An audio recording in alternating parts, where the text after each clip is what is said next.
Welcome, everyone. Thank you so much for tuning in to the Teacher's Hot Tea podcast. I am your host, Carrie Showers, and today I am so honored to have Krista Fleming with us. Hi, Krista, how are you? Well, hello, Carrie. How are you? I am so good. Only a few more days of school left. How you feeling? You feeling it, aren't you? I am feeling it, and I'm sure everyone else is feeling it. The kids, the administrators, the teachers. But I would be remiss if I did not say congratulations. Well, because you are the Educator of the Year. Yeah. Can you please tell us, how did this even come to fruition? Like, what was the process and everything? Well, initially, it started out where someone has to nominate you. You don't know who's nominating you. You don't know how many nominations you've even received. But I had several people come up to me, Miss Fleming, I nominated you. I said, oh, you did? Yeah, because Mr. Skinner announces, to the staff and to, just, I think even through newsletters that there's time to nominate someone for a Teacher of the Year. It's sponsored through Liberty Federal Credit Union, the University of Evansville, and the Courier and Press. Okay. So collaboratively, they make sure that this is something that they honor for elementary school teachers, junior high school teachers, and the principal. Okay. So they're all individual. So after you get nominated, I guess they have their own selective committee members that decide based on, information that they receive from the nominations. We have to turn in a set of questions about your philosophy of teaching, how you decided to go into education, what are some certain obstacles and struggles that you've had and how would you overcome them. So we turn that in. And then one day, Mr. Skinner just came to my classroom at the end of the day and said, I'm coming to you not for anything bad. I'm actually coming to you to let you know that you were one of the 3 finalists. Oh, and wow. I was like, really? And he said, yes. And he said, even that's an honor.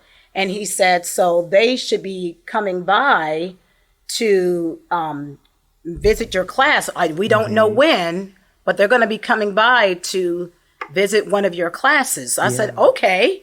So, these individuals from the Liberty Federal Credit Union came into my classroom one day, and we were right in the middle of doing one of our activities where they're trying to learn parts of heredity. And they had these paper plates in their hands, and they waved the paper plates at them when they were walking in. And they just sat there and observed what we did in class. And next thing I know, about a month later, Mr. Skinner comes up to me and says, we're going to have an assembly for Dr. Smith because he's retiring and he was really involved in the fine arts. So we're going to actually need the steppers, out of season, mind you, to come and perform. And I said, oh my goodness, I got to pull the steppers out of the weeds and and the season is over. He said, just have them do something that they've already done. I said, I'm going to try. So I had to round up the steppers and tell them that we need you one more time this season. Right. Miss Fleming, I thought we were done too, but we're going to do this one more time. And they said, okay, we're going to do this for you. So I got them to get together for 3 more practices, and then we're ready to perform. Thinking that we're performing for Dr. Smith. See, they didn't know anything either. Right. So first at this assembly, the drum line was getting it, and they were good. I was like, okay. Yes. And then he's like, Miss Fleming, are your steppers ready? I said, oh, we always ready. Right. So we get in attention, and I get them called up and ready to go. And then right in the middle of their performance, he grabs the mic from me And he says, ladies and gentlemen. And I'm like, what did we do wrong? And then I see people with these big signs in the corner. And I'm just assuming they're there to say farewell to Dr. Smith. Right. So they're walking towards Mr. Skinner as he's talking. And then out of the corner of my eye, I see my family. And I'm like, wait a minute. This is not Dr. Smith. And I start screaming. I'm backing up. And then they're coming at me. And I'm just screaming. I'm like, this is for me. And so we're all excited and we're all happy. Yes. And then I finally see the sign that says my name. I said, look at God. Yes. Yes. So yes, it surprised me because I really thought it was for Dr. Smith because in honor of his retirement. Yeah. And in fine arts and so forth. So yes, that was an honor. And so, oh my goodness, I felt blessed after 30 years. Someone, recognized me and thought I was worthy. So. Truly, that is amazing. I don't know what I would have done. I've never been good with surprises. And I'm nosy. and so I'm, and he knows that, and the school knows that, and that's why he didn't even tell the steppers the real truth because I would have been asking. Because you would have been like, "I'm gonna get this tea." I'm like, okay, now, so what are we doing again, and why? so tell me a little bit about why. And see, they would have been like, "Oh my gosh, you're gonna ask too many questions." My family knew. And they were like, and oh, they my kept goodness. it from you. Yes, because I was, wow. even when I was one of the finalists, I was like, you know what? I wish they would just let me know something because I got family out of town. How am I going to tell my daughter? And how is she going to get down here? They already knew. They already knew. And didn't tell me anything. So, and then even my husband, he works, and he was like, I got to get out of this house before she keeps asking me questions. Oh, God. So they had known for a week, and they had to keep it from me. Yes. And they kept it that long? Yes. Oh, yes. But that, like you said, it was such a blessing to have received that, and then for them to be there. Yes. And for them to celebrate with you. I know, and I love that. Yeah. I love that. So. Well, congratulations again. All three of my daughters, they walked through that school and graduated from Lord, so. Oh my goodness. I love that. Well, let's talk a little bit about your journey because you said while you were telling about the celebration, you have taught for 30 years. Yes, so first off, that's an incredible just whole career. Yes. Usually you don't see that much anymore in education. Yes. But you've had, you see the good and you see the bad. And I love that because just when you think that, oh my goodness, what did I do? There's going to be some kind of tunnel where you're going to see the light. And then there's always going to be those triumphs where you're going to say, oh, this is why I'm doing this. Yeah. So it's not always bad. Yeah. And like there's always going to be the good and the bad to any kind of career. But the good is really good when it's good. Yes, it is. And it just brings so much joy, That warm feeling. And my parents are both educators. Oh, really? Okay. So, they're retired. Well, my dad is, he's passed away. Oh, okay. But he was an educator his whole life, and and he retired even as a reading specialist. Oh, wow. And then my mom also, she's retired now, but she was a teacher, elementary.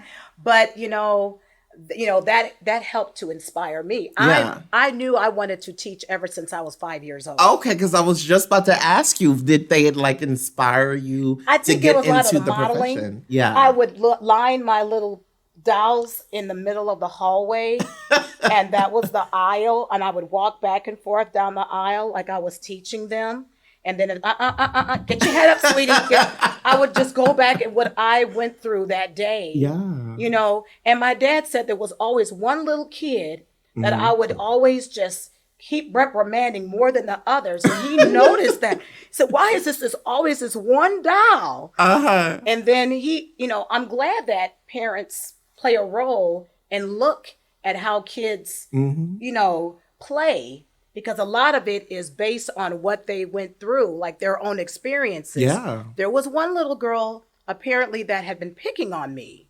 Oh. And in order to get back at her, I would take it out on how I play taught at home. Yeah. And my dad always saw this one doll that I would always get on. Mm-hmm. And then that's when he had a conference with the teacher, and apparently things got resolved that way. Wow. Yes. Now that normally doesn't happen. So they were very intuitive. Yes. And that observing part was really important. Yes. And that they were definitely my role models. Mm-hmm. Yes.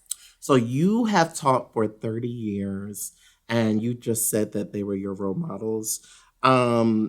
When you first started, goodness. Were you always at the same school? No. Can you tell us a little bit about that? Well, I first started back at my hometown in Joliet, Illinois. Okay. And then Dr. Neal, he's passed away now, but he said, we have a job opening here in Evansville. There's one at Washington Middle School, and there's one at Harrison High School. I said Harrison because, number one, I student taught, with high school students. Oh, okay. At Harrison High School. Oh, okay. And so I already had, some kind of rapport with some of the kids there. Connection. Yes. And the science department there. And I didn't really, get a chance to get a good rapport with kids in middle school because I didn't have that experience. Yeah. And so I really wanted Harrison High School. And when he said Harrison, I just lit up, because I would have stayed at home. Yeah. But, I kind of, missed, Evansville. So I came on back, and I married the man that was here in Evansville, and I taught at Harrison High School for 5 years. The first couple years were very hard. Yeah. I was 22 years old. Oh, wow. So, being a young teacher, I felt like my classroom management skills were not as strong as they are now. Oh, that was just something that has to be learned mostly through experience. Yeah. You can't learn that through any textbook. You sure can. And you got to try things and try things and try things and try and keep trying, because sometimes a lot of the learning you get from the students and not that textbook.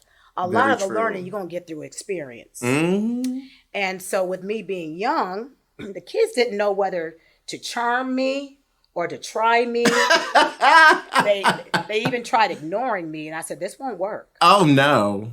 So the classroom management was a test because they were trying to test me. They knew our age difference was very small. Yes. So they were like, okay, maybe she can be one of us. And they tried that. And so when it doesn't work, they want to combat you. Yeah. She's just like the rest of them. Well, yeah. Ta-da! And so then they want to be upset because you're not on their side. Yeah. You're just like the rest of the teachers. So so a lot of that went on. Yeah. I also had to learn not to bicker back and forth with students. Yeah.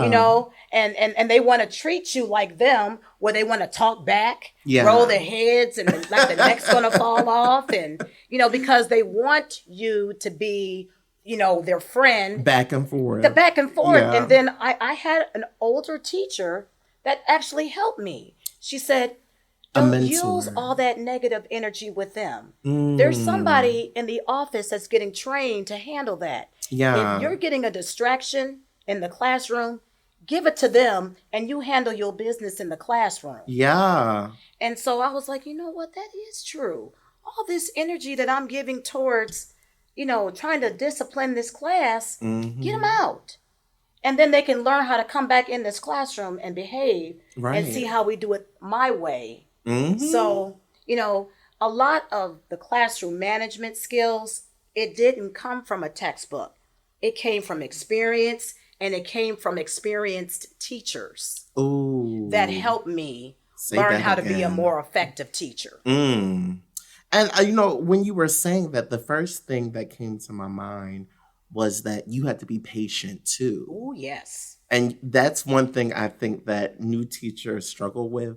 a lot is that patience Yes. of, you know, if this doesn't work, then you have to try something else. Yes. And if that doesn't work, you have to try something else. And that flexibility, I think, is really hard for just, you know, not even teachers, but students in general to try and go from like one thing to the other thing, and that transition, like, well, that's why, and that's where I feel like the rapport and the respect have to be initiated first. Yes. Because once a student knows how to trust and respect you, then everything else will fall into play.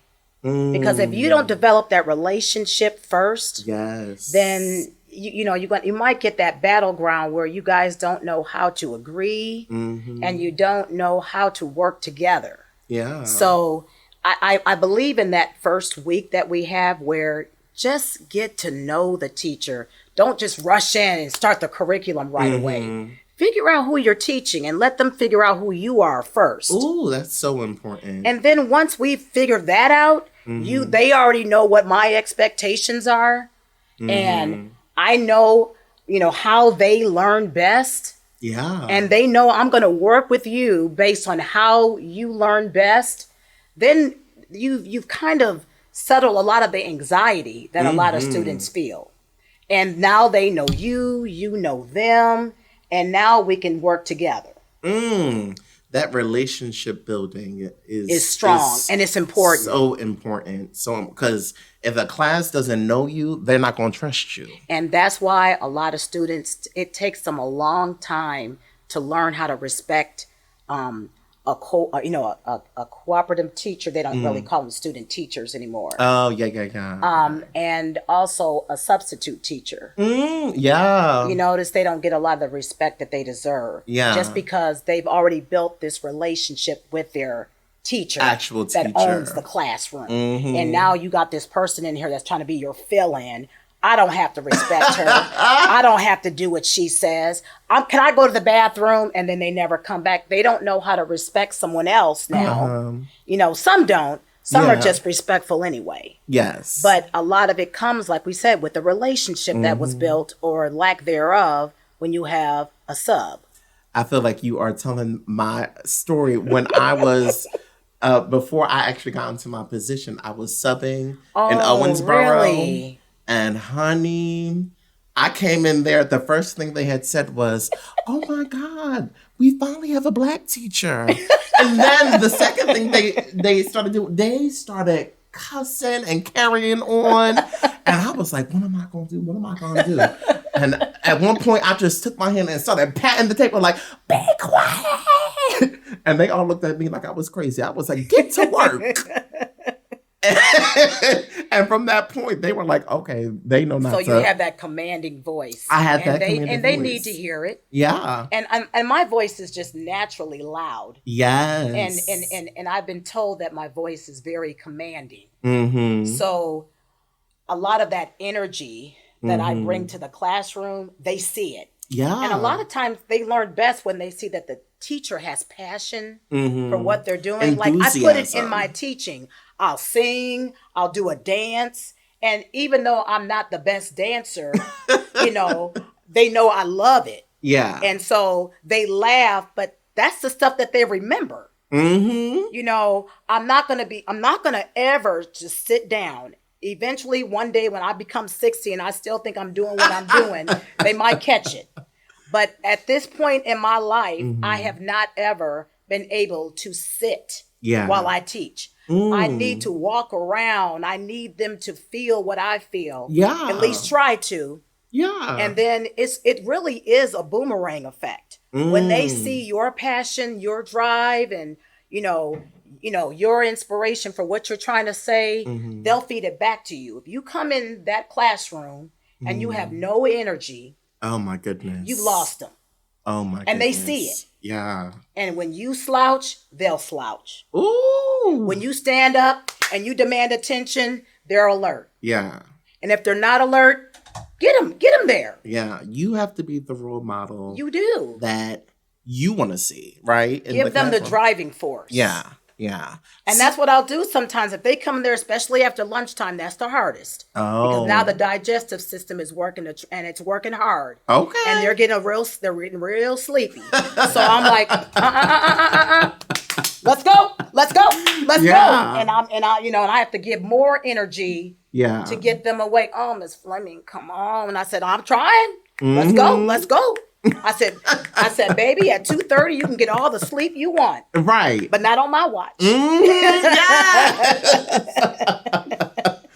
So in your 30 years, you've had so many experiences and we've heard some of them already. What would you say is your biggest aha moment that you learned from? I know you had mentioned that classroom management piece was really important, but was there a class that really taught you something that you've taken for your whole career and like applied it to your whole teaching experience? I don't know if it was so much a class, but it may have just been like maybe individual people or things that I've done. Like, for example, like my first year of teaching honors, that's when I got more of the creativity in, because they are, they're the ones that really want to try. Yeah. And so they want to really impress you at the same time. So when I assign certain projects, and I'm afraid that it won't work. Yeah. They're going to show you that it works. A lot of the kids I had, that I had initially, they weren't, honors, but they, some of them tried, some of them didn't, and it didn't always work.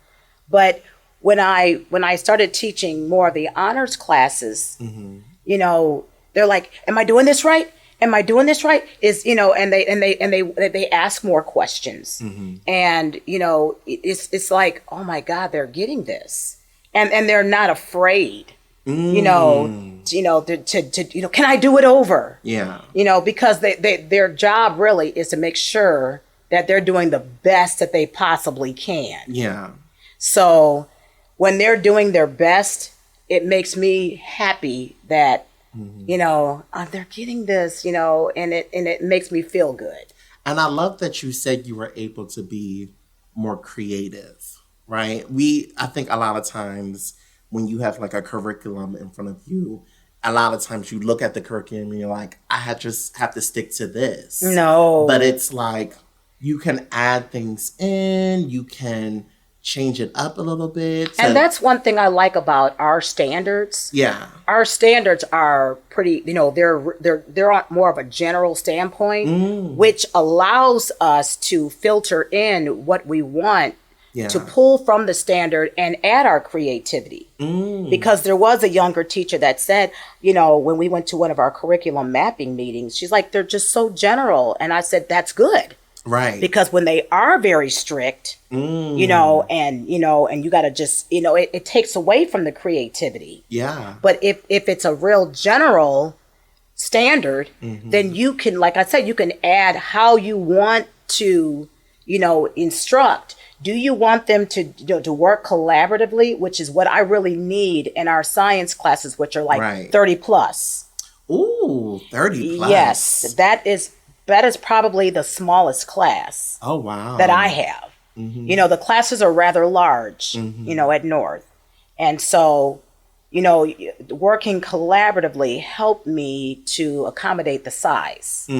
So when I have them grouped or with pair share, that helps me try to, accommodate like equipment. True. Yeah. And it also, they can work together at the same time. Which that is really important because I know, living in the elementary world, a lot of times that, peer to peer, like working together, they struggle with that because they're like, well, I don't like this person. Well, I don't like that person, and, really learning how to actually work with someone. And that's when I say, I want you to turn to your neighbor and say, neighbor, how are you doing? How are you? And they'll play, but they don't know that's just getting them to speak. Yeah. And then after they ask the neighbor a question, when I like do a call out, I won't say what you said. I'm like, what did your neighbor tell you? And they're like, well, she said, so now they're not fearful of the answer because it wasn't their answer. Yeah. It was their neighbor's answer. So they'll be able to interject. Yeah. You know, so, you It know. also builds that confidence too, Yeah. to like speaking out. Right. in So a now group of they're people. speaking, but they're not speaking behalf on their beliefs. It's on her beliefs Yeah. or his belief. So, you know, I like to do that a lot too. But also learning how to talk to each other is important in learning as well, because sometimes they may not learn from me. Maybe I'm too Very crazy. true. Maybe I'm moving around too much. She doesn't know how to sit still. And so they're too busy trying to figure out where I'm going next. Yeah. That they're not really getting it. But then when we spend more time on it, and then I ask them to talk to their neighbor, okay, well, see what she was trying to say, if she wouldn't quit dancing, was, and so from a different point of view. Yeah. And then sometimes when you say it again, you know, they don't understand. Sometimes they don't realize that's a way of learning. That is. You know, that's a way of reviewing. That's a way of understanding. You know, so, and that's how I used to learn. When I would go home and I would study, I would close my door and I would talk out loud. Yeah. Like I was, you know, teaching and memorizing things. And my sister would say, Daddy, what is Krista in there doing? She's not talking to herself. He's like, Janine, let her, leave her alone. She's doing just fine. And that's how she does it. Let her continue. Yes. So, you know, and I tell them, you know, getting a chance to speak aloud, sometimes hearing yourself or hearing someone else, you know, other than the teacher is a good way of learning. It really is. It really is. And hearing somebody else's point of view. Ooh, yes. Yes. Because we're all diverse. Exactly. Well, and we all have different types of thinking, and we approach things in a different way. And I think it's really important to have those conversations, not only to hear those, you know, different viewpoints, but to become worldly. And I'm glad you said that that word diverse in response to our classrooms, because you get more of that diversity when you have these larger classrooms. And that's why in the beginning of the year, I do a learning style survey, because I have it all in there. Yeah. I have the auditory learners, I have the kinesthetic learners, you know, and all of that going on, you know, is just a lot. Yeah. So I make sure that no matter how you learn, whether it's by hearing me speak or whether it's by doing something kinesthetically, you know, you're going to learn no matter what. Right. You know, one of these ways is going to help you. You either have to hear me, you have to be a visual learner. Visual learners probably outweigh any of them. Yeah. Because even when I give instruction, I always have to give a picture, because that picture is saying a whole lot. Yeah. It's probably saying a whole paragraph. But it's not, I could be just doing all this talking and it sounds like the teacher on Charlie Brown. Yeah. But the minute I put that diagram, that graph, that picture on the board, that is somebody's ta-da moment. Ooh. Because now, and they're going to remember that. Yeah. It's going to click in their head, and I'll make sure that that is something that I look for, because saying this, which is what I used to say when I was a younger teacher. Okay, does everybody understand? And you know they're going to nod their head. Yeah. And, you know, so I learned that, you know, you can quit saying that. Yeah. But you have to learn how to read cues. And once again, that comes with age. Yeah. Because I can look around the room and I'll know she doesn't get it. Yeah. He's got it. You know, and so when I see that somebody doesn't have it, I won't acknowledge that. I'm like, let me give you another example, because I can feel it. Yeah. You know, and like I said, once again, that comes with age. You know when they have it or when they don't. And when you have that rapport with the kids, some of them are like, can you give us another example? You know, they're not fearful to ask for help. Asking for help. Yes. And asking the questions, because I think a lot of times kids are like, oh my gosh, I don't know if I can actually ask this question. And it's like, no, you can ask any question, but they don't have that like we talked about confidence to Right. actually get up and just say, no, Miss Fleming, I have this question and I'm not really understanding this, but can you give us an Right. example this way? And so I love that. I love that you have all these different types Of different activities. yes. I do one with questioning where I have like the big white paper and I have like 5 different stations that go across the room. And that's what they do. They, as a group, they ask questions. So they don't have to know the answer. Yeah. And I tell them that to begin with. See, now you don't have to be, brilliant. You don't have to know the answer. All you have to do is ask a question. And it's called question, formulation. It's QFT. We actually learned that in one of our beginning of the year sessions. Yeah. Okay. And so I've used that technique to work with the kids so that they don't have to know the answer. And usually that's what they're worried about. Am I going to be right? And I don't want to be wrong, and I don't want to be embarrassed. And everybody wants to be right. Everybody wants to be right. And when you're asking the question, you don't have to be right. Yeah. Yeah. So going back just a little bit, because you had said that your class sizes are relatively big, which is actually good in this situation.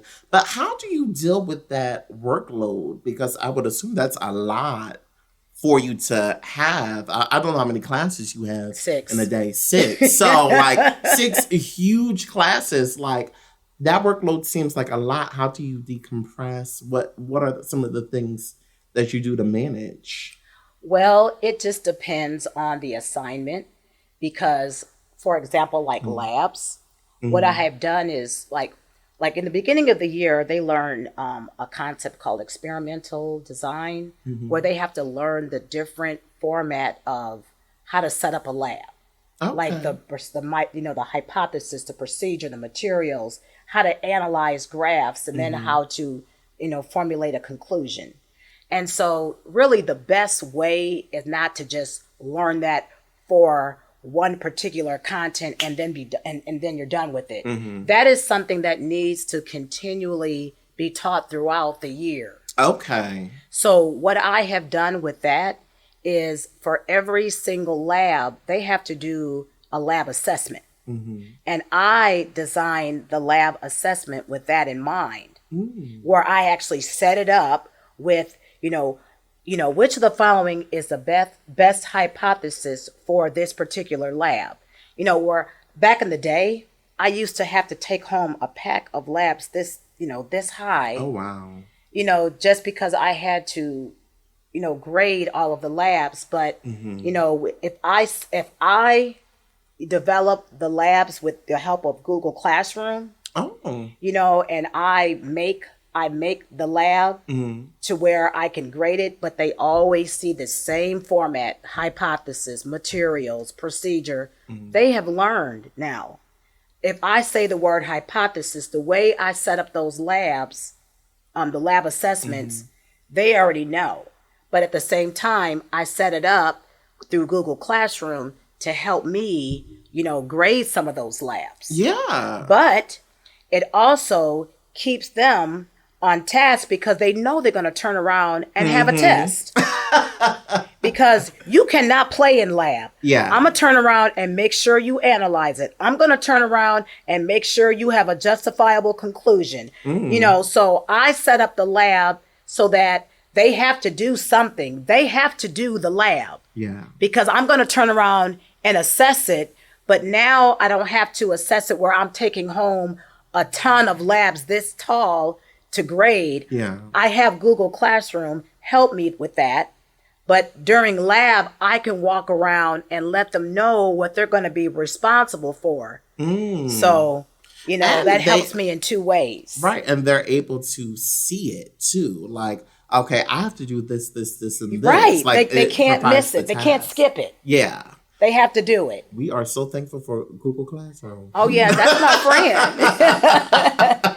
So, but I can't do every assignment like Right. that. So, but it allows me to do some assignments with the help of Google Classroom, so that if they do have a project, I have time to grade those projects. And some of the real heavy projects, I do have them work with partners. Okay, yeah. And then I allow them to, work single if they want. They don't have to have a partner. You get the option. Yeah, they get the option. That way they're not forced to work with someone. Right. Because sometimes they're forced to work. Then that's unfortunate for them, because sometimes people pick partners because they know somebody's going to do all the work. And then they're going to be able to sit there footloose and fancy free because they don't pick somebody that they know is going to get it all done for them. So a lot of times I let them pick if they want to work solo or if they want to work collaboratively. And along with that, I give them checkpoints throughout the time of projects that are that dense. Yeah. So that I can see who's doing what. And I'll ask questions. Yeah. Okay, what is your role in this project? What is your role in this project? How much? And then I'll ask them questions regarding the project. And if somebody seems to just, well, I was going to get to this, and I'm like, well, sweetheart, I think we might want to go solo. Yeah. And I'll start cutting it off because I feel like somebody's doing too much of, carrying too much of this weight. Yeah. I think that is really good for the kids to really just take that ownership and learn and grow. Oh, yes. Yeah. And as we are concluding, first off, thank you for coming today, because it was my pleasure. All that you have just given me in this short time, I feel like I can go back to my classroom and I'm ready for these last 9 days. Okay. Oh, that is great. I really do. Like, you just are so knowledgeable, and you just have... It's wisdom and experience, I'm trying to tell you. It's really experience. Because I'm not going to tell you that it was easy at 22 years old walking in that classroom, because to be honest, when I was standing outside that doorway on that first day of school, kids were walking past me trying to figure out who their teacher was. They didn't realize I was the teacher. And then when that bell rang and I walked behind my desk, they were like, "That's our teacher. Oh my goodness, that's our teacher." Yeah. And to be honest, they weren't used to seeing a teacher of color. Yeah. So, being a very young Black and educated female in Evansville, you don't see a lot of it. Yeah. Yeah. You don't. And that's just being honest. And I talk to a lot of students because I want to be their role model. I may be all they have. Oh, wow. Yeah.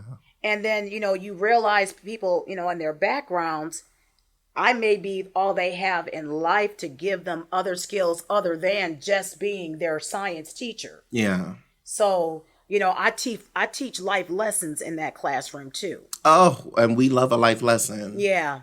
Because sometimes that may be the only lesson they have. Oh, now you preach it. And I love it.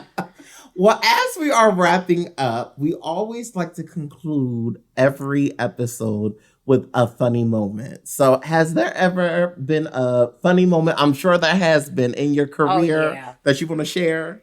Well, I know a funny moment for them was when I was walking back while they were in lab, and I had on these little gray boot heels, and I was walking back to my chair. I swear to God, that chair was right there. But I was walking back and I went to sit down and the chair was not there. Oh, no. And then I sat down on the floor, and you should have seen how fast I hopped back up. It was too late. They had already seen the fall, seen me get up, and I'm just standing there. And I was like, "Oh, Lord, please don't tell my daughter." It was already going around the school. Oh, Lord. Oh, no. Yeah. Yeah. So that was quite embarrassing. But a lot of the funny moments, the kids say that I'm the crazy one. Yeah. They are the one, and I'm not even trying to be, I'm just being me. Yeah. And I'll say things to help them remember stuff. And, they like to see me do an action with, some kind of, concept that we're learning. And they'll keep doing. I'm like, "What's your dance move, Miss Fleming?" And they'll throw it back at me. So a lot of times, it's that kind of funniness. Yeah. Because I don't like to just instruct. I like to discuss. Oh, can you say that again? Can you say that one more time? Not to instruct, but to discuss. Oh. Because that way you got that relationship flowing and you're getting that boomerang effect, and then you're seeing if they're learning. Oh. So, but a lot of times when I teach, I like to make it fun. Yes. And so the funny moments just come from them seeing that personality come out in me. Mm-hmm. And so, we get a lot of kiki kakakas all day. Miss Fleming, you're so crazy. I said, and am. Yes. Well, just from this conversation and me cackling on this microphone, I can only imagine how amazing your classroom is. And I always give them a good morning. And they hear me in the hallway. 1 minute, let's get it. Now, I'm after you said 1 minute, let's get it. Okay, yes. Well, Krista Fleming, it has been a pleasure talking with you today. Thank you so much for coming in. Thank you for having me. We are so thankful to have this conversation today. And if you would like to come and be on the podcast, the Teacher's Hot Tea podcast, you can reach out to us at theteachersHotTea@gmail.com. That is theteachershottea@gmail.com. This is your host, Carrie Showers, and I hope that you hear from us soon. Take care.